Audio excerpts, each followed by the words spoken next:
Hello dear students, कैसे हैं आप सभी लोग। उम्मीद करता हूं आप सभी लोग बहुत मस्ती में होंगे और आज स्पेशली और ज्यादा खुशी होगा आपके लिए। आज आपके लिए खुशी का दिन इसलिए है क्योंकि कल संडे है। भाई स्कूल खुलने के बाद कल संडे आया है तो संडे बच्चों के लिए क्या होता है? Fun day. बहुत बार कहते हैं ना कि भाई संडे इज फन डे। सुना है आप लोगों ने या आप लोग भी कहते होंगे क्या? Sunday is fun day. तो कल आपके फन का डे है पर मेरा तो नहीं है। मैं तो रोज मुंह उठा के आ जाता हूँ भाई क्लास लेनी है मैथ्स की और आपको लेनी भी पड़ती है। जो बच्चे सीरियसली ले रहे हैं उनको फायदा होगा, जो नहीं ले रहे हैं भाई वो उनका जाने, अपन तो क्या कह सकते हैं। तो संडे है कल और पहला संडे आ रहा है। बेसिकली अगर बात करें स्कूलिंग के बाद में या स्कूल खुलने के बाद में तो बच्चों में इंजॉयमेंट है बहुत सारी। तो इंजॉयमेंट के साथ साथ पढ़ाई भी जरूरी है। तो पढ़ाई में हमने हमारा नया सेगमेंट चालू किया था मेंसुरेशन और कल इसकी इंट्रोडक्टरी लेक्चर थी। मैंने आपको सिर्फ यही वाला जो पेज है इसको बहुत अच्छे से एक्सप्लेन किया था कि भाई क्या क्या चीजें हम पढ़ने वाले हैं, कैसे कैसे पढ़ने वाले हैं। तो छोटा सा एक ब्रीफ और ले लेते हैं। जैसे 1D यानी वन डायमेंशनल एक वीमी है। इसके अंदर क्या क्या आता है? इसके अंदर आएगा आपका लाइन, लाइन सेगमेंट, रे। बेसिकली इसके अंदर लेंथ होती है, ये कल डिस्कस कर चुके हैं। या जिसको पेरीमीटर भी बोल सकते हैं। पेरीमीटर एक तरीके से लेंथ का ही तो मतलब है यार, यहां से यहां तक की लेंथ है। या उसको लेंथ बोल दो या उसको पेरीमीटर बोल दो, बात एक ही है। क्योंकि कई बार क्या होता है, हम बच्चों से बात करते हैं और हम बता देते हैं कि भाई 1D के अंदर सिर्फ पेरीमीटर निकाला जा सकता है। तो बच्चा कहता है सर पेरीमीटर तो आता ही नहीं, इसमें तो लेंथ होती है। तो मैं कहता हूं बेचा यहां से यहां तक की जो डिस्टेंस है उसको लेंथ भी कहते हैं। और अगर फिगर के पैरामीटर की बात करूं तो पैरामीटर भी तो क्या है? यही वाली डिस्टेंस है। तो पैरामीटर और लेंथ 1D के केस में एक ही चीज हो जाती है। फिर हमने 2D की बात की थी। 2D में था triangle, rhombus, trapezium, rectangle, square, parallelogram और सर्कल। ठीक है। इसके अंदर बेसिकली क्या था कि लेंथ और ब्रेथ होती है और इसके अंदर एरिया इंपॉर्टेंट होता है और आपका पैरामीटर इंपॉर्टेंट होता है। बेसिक बातें ये की थी। फिर हमने कहा था 3D। 3D मैंने कहा था सॉलिड फिगर्स जो होते हैं। ठीक है। उसके अंदर कौन कौन से एग्जांपल है? क्यूबॉइड है, आपका क्यूब है, सिलेंडर है, कोन है, स्फीयर है, हेमिस्फीयर है। ठीक है। इसके अंदर एक और इसको बोलते क्या है? Solid figure. और मैंने आपको एक और चीज बताई थी फ्रस्टम ऑफ कोन के बारे में, जो कि अभी 10th के सिलेबस में भी नहीं है, लेकिन RIMC का कोई भरोसा नहीं है, वो क्वेश्चन पूछ ले। बकेट, बाल्टी जिसको कहते हैं, ऐसे वाला क्वेश्चन वो फ्रस्टम ऑफ कोन में आता है। क्या होता है डिस्कस करेंगे। ठीक है।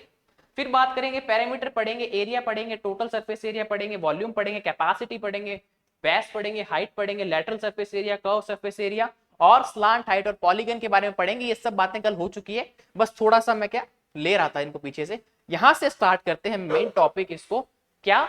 Plane figures. प्लेन फिगर्स का मतलब हो गया एक तल में बने हुए फिगर्स। आपकी जो कॉपी पे आप जितने भी फिगर्स ड्रॉ करते हैं, कॉपी के ऊपर जो ड्रॉ करते हैं फिगर्स आप, जैसे कि आपका ट्राइंगल है, आप रेक्टेंगल ड्रॉ करते हैं, आप क्या करते हैं स्क्वायर करते हैं, पैरेललोग्राम या क्वाड्रिलेटरल्स जो भी आप ड्रॉ करते हैं वो 2D का पार्ट होती है।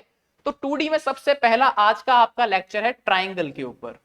ट्राइंगल को हिंदी में कहते हैं त्रिभुज। ठीक है। ये देखो ये त्रिभुज दिखाई दे रहा है ना, 3 साइडेड क्लोज फिगर। डेफिनेशन की बात करें तो क्या होता है? 3 साइडेड क्लोज्ड फिगर। ठीक है। ये आपका क्या होता है? ट्राइंगल होता है। ट्राइंगल की बेसिकली आपकी डेफिनेशन अगर हिंदी में बात करें तो 3 भुजाओं से घिरी बंद आकृति को त्रिभुज कहते हैं। ठीक है। अब देखो टाइप्स ऑफ ट्राइंगल की बात करेंगे। टाइप्स ऑफ ट्राइंगल क्या होते हैं? पहली बारी है इक्विलेटरल ट्राइंगल की, समबाहु त्रिभुज की।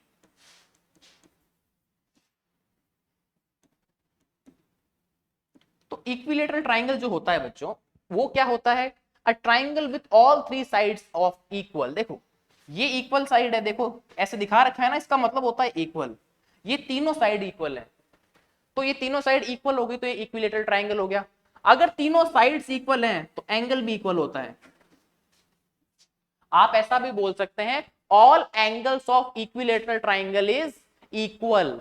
देखो यहां पे थोड़ा सा आप लोगों के लिए बेनिफिशियल ये है कि मैं आपको फिगर तो पढ़ा ही रहा हूं, मेंसुरेशन पढ़ा रहा हूं, उसका एरिया, वॉल्यूम, पैरामीटर सब कुछ डिस्कस करेंगे, लेकिन साथ साथ क्या डिस्कस हो रहा है? उसकी कुछ बेसिक प्रॉपर्टीज भी हो रही है। ठीक है। प्रॉपर्टीज भी साथ साथ में कर रहे हैं। तो देखो सारे एंगल 60 के होते हैं। अब देखो अगर ये साइड ए है, ये साइड ए है और ये साइड ए है, तो पैरामीटर क्या हो जाएगा? पैरामीटर मतलब दिस वन, ये पूरा का पूरा डिस्टेंस कितना होता है? तो देखो ये वाला ए है, ये वाला a है और ये वाला भी a है, तो a प्लस a कितना हो गया 3a, तो मेरा पैरामीटर क्या हो गया 3a। अगर मैं बात करूं एरिया ऑफ इक्विलेटरल ट्राइंगल, समबाहु त्रिभुज का क्षेत्रफल, तो एरिया क्या होता है प्यारे बच्चों, एरिया ये होता है √3/4 a स्क्वायर। और अगर मैं बात करूं हाइट की, तो बच्चे पूछेंगे हाइट कौन सी होती है सर, तो हाइट क्या होती है ये देखिएगा, अभी आपको हाइलाइटर से शो कर रहा हूं, ये हाइट होती है, ठीक है, और ये आपका बेस हो जाता है, ये क्या होता है बेस, और ये क्या होती है हाइट, ठीक है। और अगर इस स्टाइल से एरिया निकालना है, बेस और हाइट वाले फॉर्मूले से एरिया निकालना है, तो एरिया ये वाला काम करेगा, कौन सा 1/2 बेस इंटू हाइट, ठीक है। बेस कितना हो जाएगा ए हो जाएगा, कितना हो जाएगा ए हो जाएगा। देखो इस ट्राइंगल की अगर मैं बात करूं, तो इसके अंदर बेस कितना होगा, तो आप कहोगे सर इसमें बेस तो ए हो रहा है, ठीक है। तो यहां पे मैं एक चीज और निकालता हूं, हाफ इंटू बेस कितना है ए, और हाइट को मैंने h ले लिया, और कंप्लीट एरिया का फॉर्मूला कितना है, ये फॉर्मूला किसका था एरिया का। अपन ये जो हाइट है ना, ये जो हाइट √3/2a, इसका डेरिवेशन कर रहे हैं, बेसिकली मैंने कल बता दी थी आपको, इसका डेरिवेशन आज कर रहे हैं, और कैसे करेंगे वो भी आप फटाफट से देख लीजिए। देखो एरिया का फॉर्मूला क्या, half into base into height is equals to area. Half लिख दिया, आपका बेस क्या है ये वाला, ये क्या है a, तो a लिख दिया, हाइट को मैंने h मान लिया। अब देखो एरिया का फॉर्मूला क्या है बच्चों, एरिया का फॉर्मूला है √3/4 a स्क्वायर, ठीक है। एक बार इस डेफिनेशन को रिमूव कर दूं, आप सब प्यारे प्यारे बच्चे जानते हैं कि ट्राइंगल की डेफिनेशन क्या होती है, ऐसा कोई नहीं है इस क्लास के अंदर जो देख रहा है और उसको पता नहीं है ट्राइंगल क्या होता है। अब देखो मुझे चाहिए h सिर्फ, तो √3/4, ये 2 यहाँ पे नीचे है वहां ऊपर हो जाएगा, a स्क्वायर पड़ा है मल्टीप्लाई में, और ये a यहाँ मल्टीप्लाई में तो वहां डिवाइड में हो जाएगा। यहां तक की सिनेरियो सबको समझ में आ गया होगा कि भाई ये यहां से जाएगा तो मल्टीप्लाई, ये यहां जा रहा है तो नीचे डिवाइड में आ जाएगा, कोई दिक्कत नहीं है। देखिए a से एक a कैंसिल हो गया, देखो कभी भी ऐसा आपको कैंसिल आउट करना हो ना, इस ये तो पूरा a कैंसिल कर दो और इसकी पावर कैंसिल कर दो, तो ऊपर बच गया सिर्फ a। अब 2 की टेबल यहां लगाओ, 2 1 जा 2, 2 2 जा 4, तो बचा क्या h is equals to √3/2 a, और ये क्या होता है हाइट। देखो height of equilateral triangle √3/2 a, तो ये छोटा सा प्यारा सा डेरिवेशन है। अगर मैं पेपर बनाऊं, मैं RIMC का पेपर बनाऊं, तो मैं ऐसा क्वेश्चन भी पूछूंगा उसके अंदर, भले ही 2 मार्क्स का पूछ लूं, उसके अंदर मैं 3-4 पार्ट डाल के क्वेश्चन पूछ लूंगा, लेकिन ये क्वेश्चन पूछे जाने चाहिए कि भाई बेसिक क्वेश्चन पूछो ना, आप क्यों पहुंच जाते हो 11th-12th के ऊपर यार, मतलब ही नहीं, बेसिक क्वेश्चन पूछने चाहिए, ठीक है। बच्चों के ऊपर पैटर्न और प्रेशर कम पड़ेगा, ठीक है, खैर वो उनकी मर्जी है। What is the area of an equilateral triangle of parameter 45 centimetre. देखो फर्जी क्वेश्चन नहीं करेंगे, मेरा एक भी क्वेश्चन फर्जी नहीं होगा, अच्छी बुक्स होती है, सब कुछ अच्छा मैटर होता है, बना के लाता हूं मैं आप लोगों के लिए, ठीक है। मैं ये नहीं कहूंगा मैं मैटर खुद बनाता हूं या मैं क्वेश्चंस खुद डिजाइन करता हूं, कोई भी नहीं करता इस दुनिया के अंदर सर, ठीक है। क्वेश्चंस पहले से डिजाइन होते हैं, अपना रिप्रेजेंट करने का तरीका होता है, ठीक है। बुक्स में से ही क्वेश्चन उठाए जाते हैं, वो लोग भी बस नाम चेंज करते हैं, उठा के ले आते हैं। पैटर्न, पढ़ाने का तरीका, थ्योरी बताने का तरीका, उसको रिप्रेजेंट करने का तरीका अलग होता है। तो खैर क्वेश्चन की बात करते हैं। पैरामीटर दे रखा है कितना 45 सेंटीमीटर, और हमें पूछा है एरिया, ठीक है सर। अगर मैं बात करूं इक्विलेटरल ट्राइंगल का एरिया कितना होता है, तो आप सभी समझदार लोग जानते हैं √3/4 a स्क्वायर। तो मुझे जरूरत किसकी पड़ेगी, मुझे a की जरूरत पड़ेगी, और a की जरूरत ये पूरी करेगा। पैरामीटर का फॉर्मूला होता है 3a is equals to 45 centimetre. अब मुझे चाहिए a की वैल्यू, तो ये हो जाएगा 45/3 सेंटीमीटर, दैट इज 15 सेंटीमीटर। तो a की वैल्यू मेरे पास 15 सेंटीमीटर आ चुकी है। अब मुझे किसकी वैल्यू निकालनी है, इस एरिया की। तो a is equals to √3/4 into 15 का स्क्वायर, क्योंकि a की वैल्यू क्या है 15, तो √3/4 ये हो जाएगा 2 to 5, तो मैं ऐसा लिख सकता हूं 2 to 5 √3/4, और यहां पर यूनिट भी ध्यान रखिएगा, एरिया है तो यूनिट क्या हो जाएगी, सेंटीमीटर स्क्वायर। देखिए यूनिट का विशेष ध्यान रखें, स्पेशली आरआईएमसी वाले बच्चे, आरआईएमसी के जो बच्चे हैं वो यूनिट का विशेष ध्यान रखें, क्योंकि यूनिट के नंबर भी कटते हैं। अगर आप 8th क्लास में, तो इस बार मे बी 8th क्लास में भी बोर्ड होने वाला है, तो भी आप यूनिट का ध्यान रखेंगे। ठीक है, आपको यूनिट पीछे लगानी होती है। और कई बार क्या होता है, वो ऐसे भी आपके साथ टीज कर सकता है। सपोज आपको एग्जाम देना है किसका, आरएमएस का पेपर भी अच्छा आता है और नवोदय का भी अच्छा आता है। अगर मैं बात करूं तो वो क्या दे देगा, वो इस तरीके से दे देगा आपको, सेम चीज पूछेगा वो।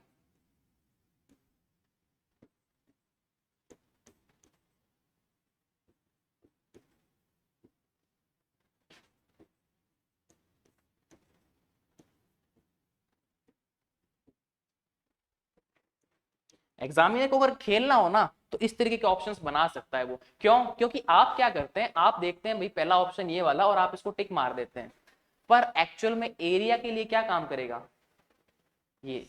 कई बार क्या होता है कि ये वाले ऑप्शन सेम होते हैं, तो हमें ये देखना पड़ता है और हम ये नहीं देखते हैं, और हम ये ऑप्शन मार देते हैं, तो हमारा हो जाता है आंसर गलत और हम हो जाते हैं सिलेक्शन की दौड़ से बाहर। क्योंकि मैं कितनी बार तो यूट्यूब पे बता चुका हूं, कितनी बार हमारी ऑफलाइन बैचेस में बता चुका हूं, या जहां भी मैंने पढ़ाया है, मैंने हमेशा बताया है, सिलेक्शन से वो क्वेश्चंस रोकते हैं जो आपके गलत हैं और बाकी दुनिया के सही है। कोई ऐसा क्वेश्चन आपने कर लिया ना कि भाई बाकी दुनिया गलत है मेरा सही है, तो वो सिलेक्शन पे इतना ज्यादा जोर नहीं डालेगा, वो बैलेंस कर देगा चीजों को। तो ऑप्शन कौन सा राइट होगा, ये वाला। क्यों, सेंटीमीटर स्क्वायर के लिए।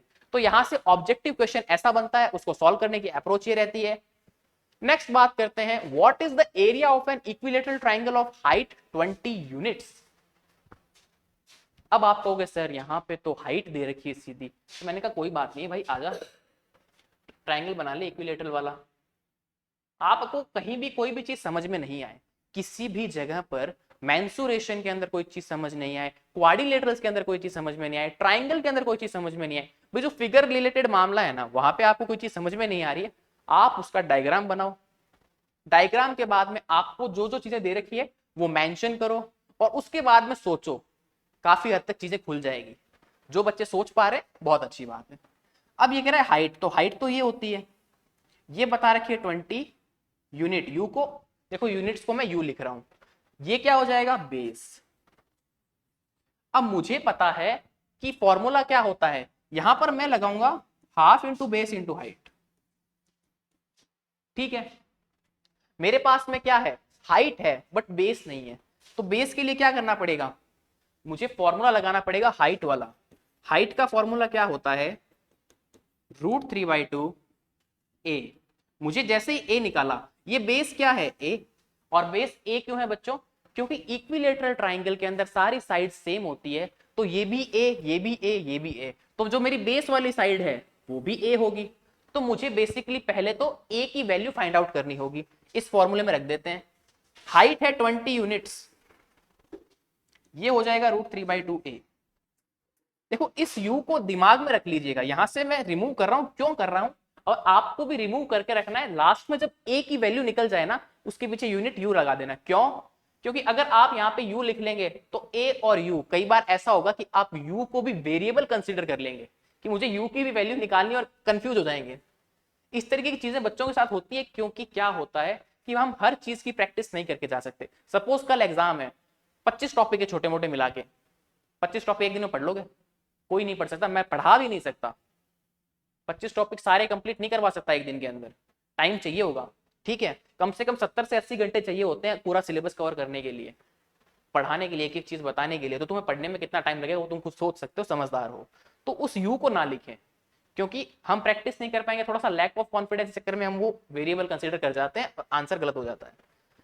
यहां से वैल्यू निकालनी है, ये ऊपर चला जाएगा, ये नीचे आ जाएगा, इसके नीचे 1 मान लो, क्रॉस मल्टीप्लीकेशन कर दें, a की वैल्यू हो जाएगी क्या, 20 इंटू 2 अपॉन √3, यही हो रही है देखो 40, और यह आ जाएगा नीचे कितना, √3। तो a हो गया क्या, 40/√3। ठीक है सर, a आ गया, और a ही क्या है, मेरा बेस है।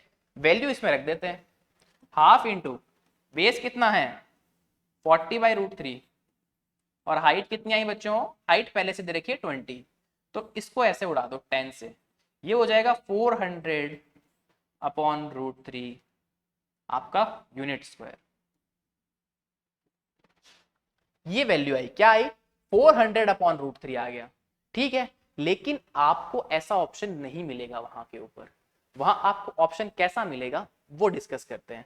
देखो क्या होता है कि मैथ्स के अंदर मैंने आपको बताई थी, जो पहले से जुड़ा हुआ है वो ये जानता है कि मैंने फर्स्ट डे भी, या मैं हमेशा बोलता हूं कि भाई मैथ्स में अपॉन में जीरो बचाने से बचना है, अपॉन के अंदर जीरो बनाने से बचना है हमेशा, चाहे आप किसी भी लेवल पे मैथ्स पढ़ रहे हो, पढ़ा रहे हो, सॉल्व कर रहे हो।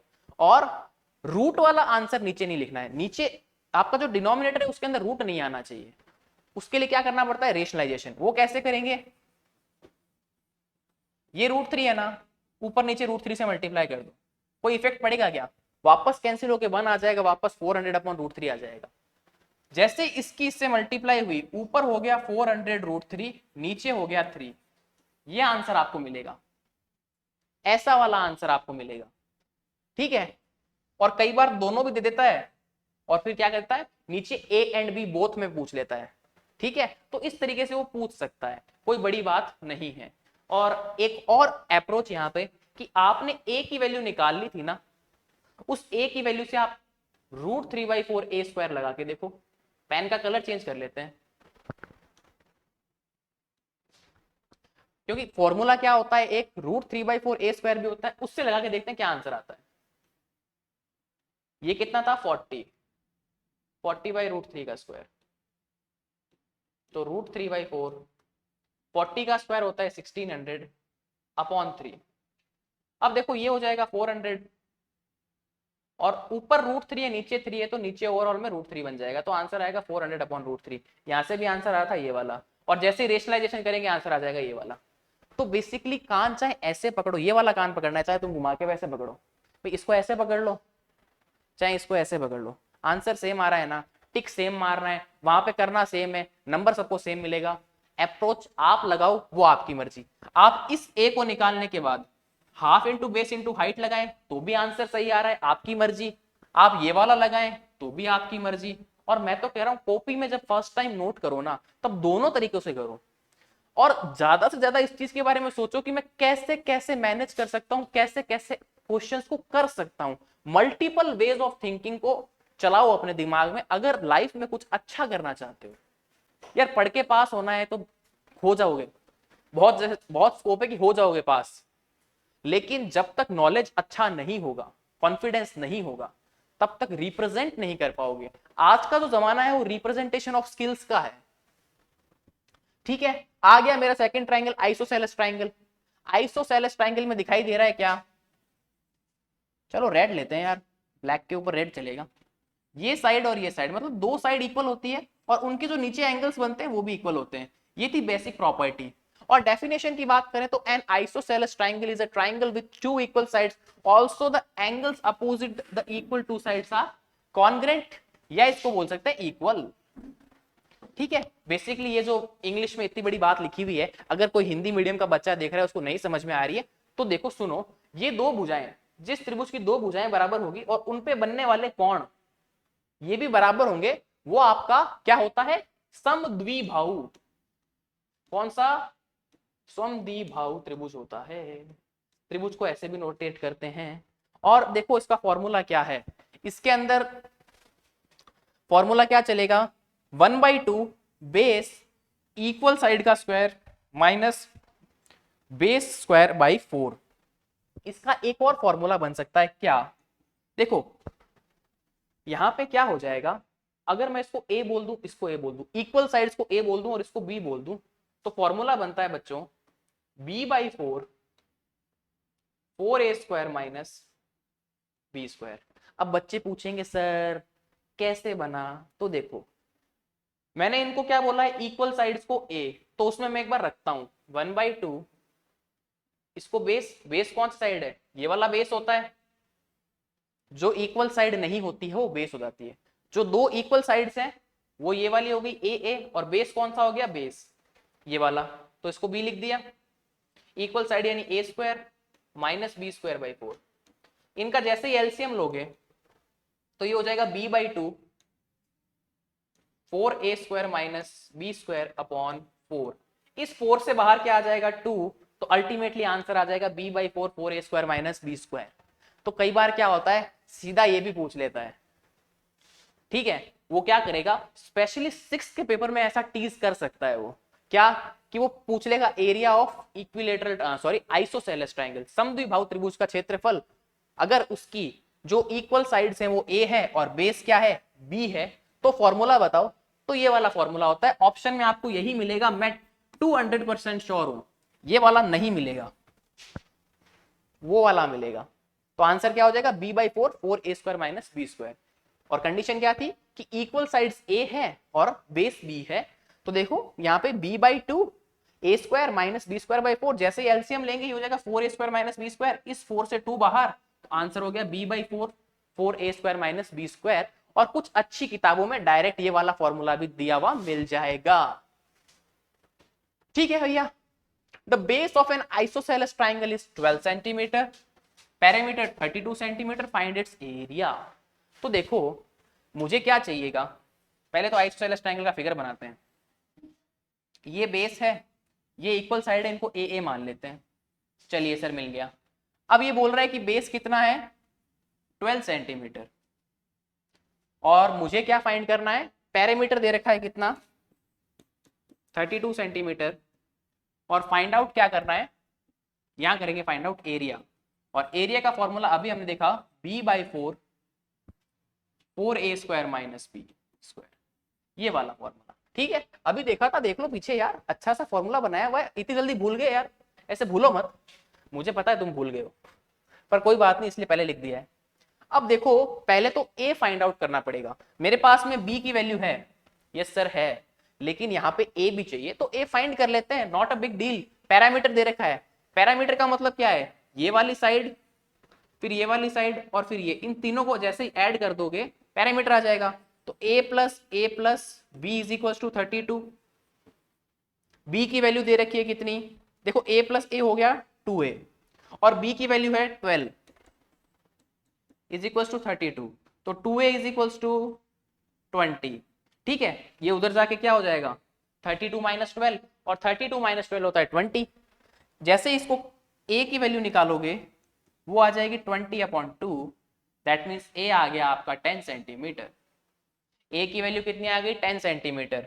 अब मेरे पास में क्या है, मेरे पास में a भी है 10 सेंटीमीटर, और मेरे पास में b भी है 12 सेंटीमीटर, यही है, देख लो b 12 दे रखा था और a मैंने यहां से 10 सेंटीमीटर निकाल लिया।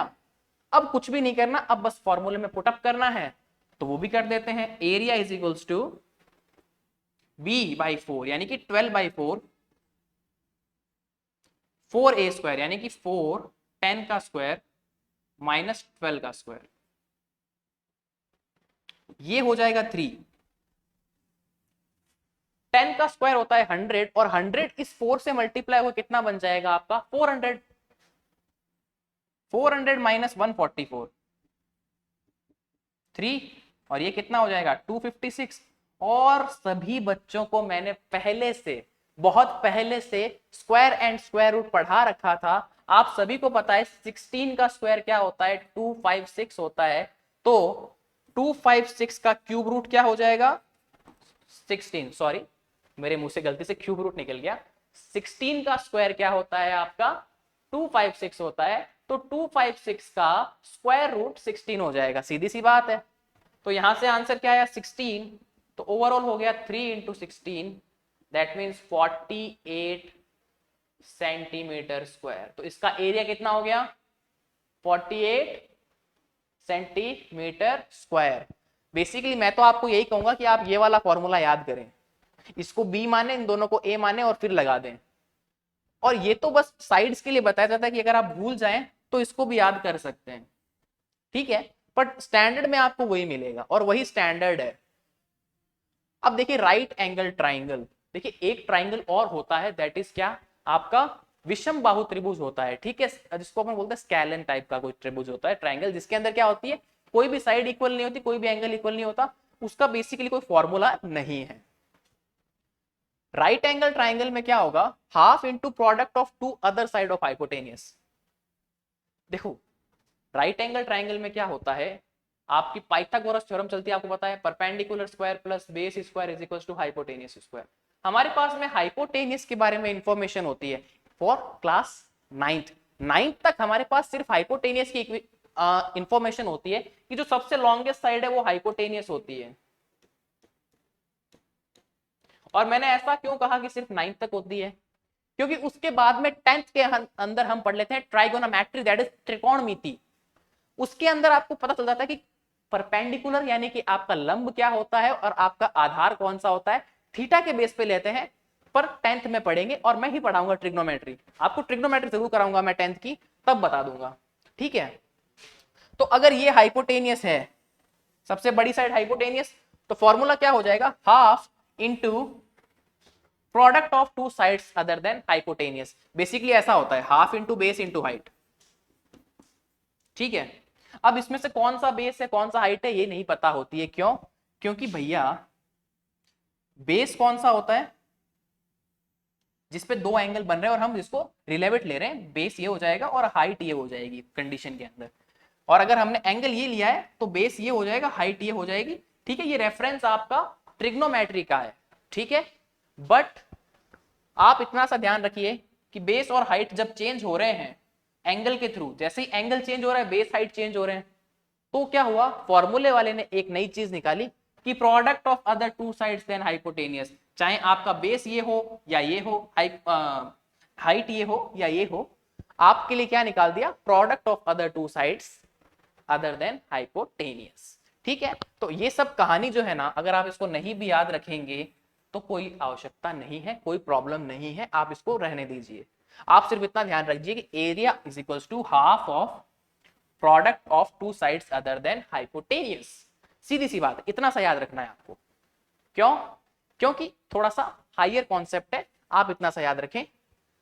अगर मैं आपको कह दूं कि ये साइड कितनी है, ये 2 है और ये 8 है, तो आप इसका एरिया निकाले तो कैसे निकालेंगे, half into 2 into 8, answer is 8, और सेंटीमीटर स्क्वायर, अगर ये साइड्स सेंटीमीटर में है। यूनिट लगाना ना भूलें। चलिए एक लास्ट क्वेश्चन कर लेते हैं और इसके बाद आपकी आज की क्लास को वाइंड अप करते हैं, छोटी छोटी क्लासेस लेंगे। Find area of triangle whose altitude and base are 12 centimetre and 7 centimetre respectively. एक चीज ध्यान रखिएगा, एल्टीट्यूड का मतलब क्या होता है। सपोज मैं बात कर रहा था किसी भी ट्राइंगल के अंदर, ये कोई सा भी ट्राइंगल हो सकता है, एल्टीट्यूड का मतलब हो गया यहां से ऐसा, इसके ऊपर एक परपेंडिकुलर, इस वाले वर्टेक्स है, इसको वर्टेक्स बोलते हैं। देखो ये वर्टेक्स होते हैं, ये 3 वर्टिसेस होते हैं, शीर्षक होते हैं। किसी भी शीर्षक से सामने वाली साइड पे जो परपेंडिकुलर ड्रॉ होता है, वर्टेक्स से जो उसकी जस्ट सामने वाली साइड होती है उसके ऊपर परपेंडिकुलर ड्रॉ होता है, शीर्षक से हम क्या लंब डालते हैं सामने वाली साइड पे, तो वो एल्टीट्यूड कहलाता है। क्या कहलाता है, एल्टीट्यूड। और बात कहें तो उसको हम कह सकते हैं हाइट ऑफ ट्राइंगल। तो सीधे शब्दों में ये तो बात हो गई थी थ्योरेटिकल, और अगर जो बात आपको ध्यान रखनी है एग्जाम पॉइंट ऑफ व्यू से, वो क्या कि भैया एल्टीट्यूड मींस हाइट, या आप लिख सकते हो altitude is equals to h, ठीक है। तो ये सब आपको समझ में आ गया होगा। सीधी सी इन सब से क्या बात निकल के आई, इन सब से ये बात निकल के आई कि एल्टीट्यूड का मतलब होता है हाइट वा यानी एच, और फॉर्मूला क्या होता है एरिया का, ए फॉर एरिया है, एरिया का फॉर्मूला क्या होता है, half into base into height, और अभी अभी पढ़ा हाइट कह दो या एल्टीट्यूड कह दो, ठीक है।